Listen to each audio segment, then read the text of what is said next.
আমরা মানুষরা বড্ড স্বার্থপর। পৃথিবীতে আসার পরে সব কিছুই আমার নিজের বলে দাবি করি।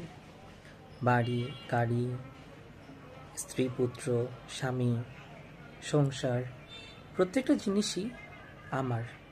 সব কিছুর মালিক আমি, এমনটাই আমাদের ধারণা থাকে। কিন্তু একবারও কি ভেবে দেখেছি এই জিনিসগুলো সত্যিই আমার কিনা? কারণ একটা সময় মানুষের জীবনের আলো যখন নিভে যায়, ঠিক সেই মুহূর্ত থেকে এই জিনিসগুলো কি সত্যিই আমার থাকে? আর আমার চোখ বন্ধ হয়ে যাওয়ার পরে এই যে আমার বাড়ি, আমার গাড়ি, আমার সন্তানাদি, এই প্রত্যেকটা জিনিসই কি আর আমার থাকে না।